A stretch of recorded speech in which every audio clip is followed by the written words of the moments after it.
En 1976, en un pueblo apacible de los Alpes italianos, una explosión por sobrecalentamiento en una planta industrial que fabricaba un herbicida trajo graves consecuencias en por lo menos 18 kilómetros a la redonda. Los efectos de una nube tóxica se manifestaron a la semana del accidente, lo que obligó a evacuar a la población más cercana. Mi nombre es Mariam y hoy en Tejiendo Historias hablaremos del desastre químico de Seveso.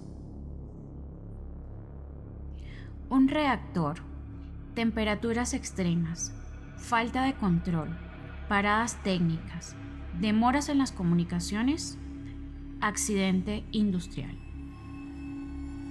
Todos estos elementos que formaron parte de un cóctel nocivo podrían describir el accidente nuclear de Chernobyl. Sin embargo, una década antes, en Seveso, un pueblo de los Alpes italianos, ocurrió lo que podría catalogarse como el primer accidente industrial de la era moderna.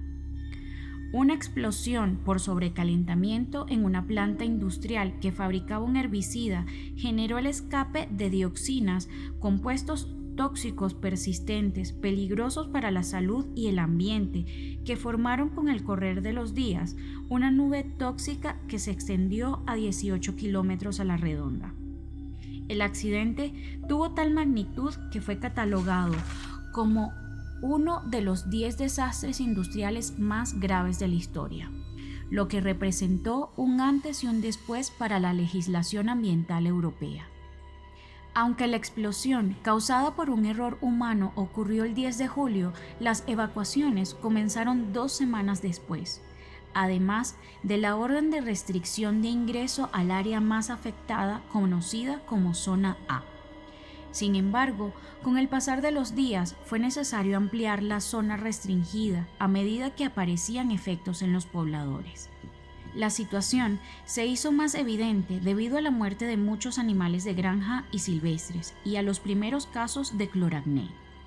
Los efectos registrados se manifestaron en las primeras semanas tras el accidente principalmente.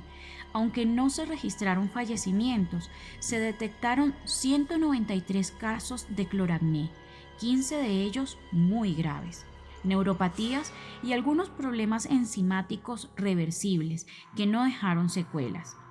26 mujeres embarazadas optaron por suspender sus embarazos y 447 tuvieron hijos sin ningún tipo de secuelas.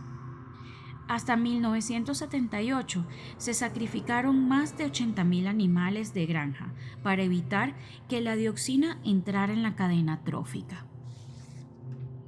La fuga de gases conformó una nube que cubrió un área de 18 kilómetros cuadrados alrededor de la fábrica.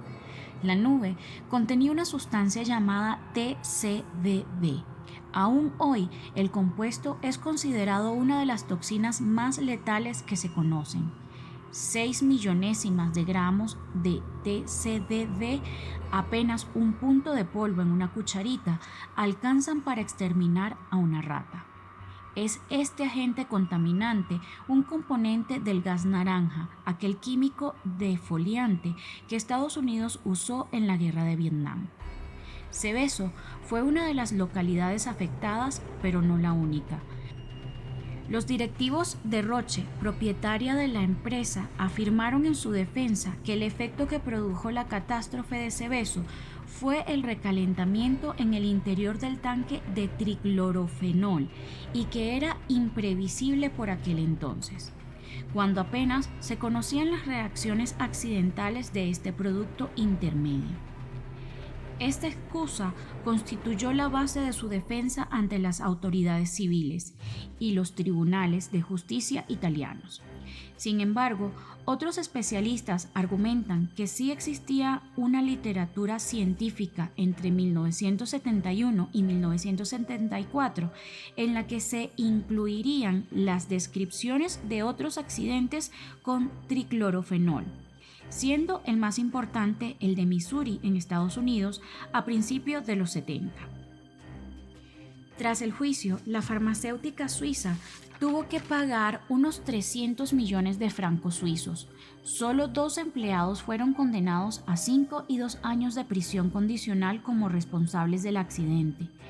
Luego del accidente, los entonces 10 países miembros de la Comunidad Europea acordaron nuevas reglas de seguridad para las plantas industriales que utilizaran elementos peligrosos, mediante la llamada Directiva de Seveso, que se concentró en los aspectos del manejo de riesgos que se hicieron efectivos a través de las obligaciones relacionadas con la información.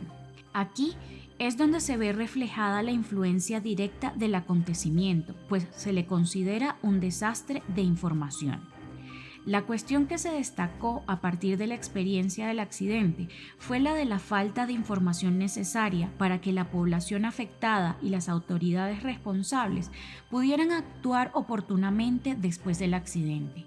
De hecho, la directiva pretendió promover una armonización de reglamentos nacionales, haciendo de la comunicación un elemento de seguridad fundamental relacionado con este tema.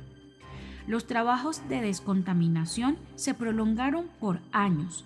Entre 1981 y 1984 se cavaron 2 vertederos en la zona A y la descontaminación se terminó casi una década después.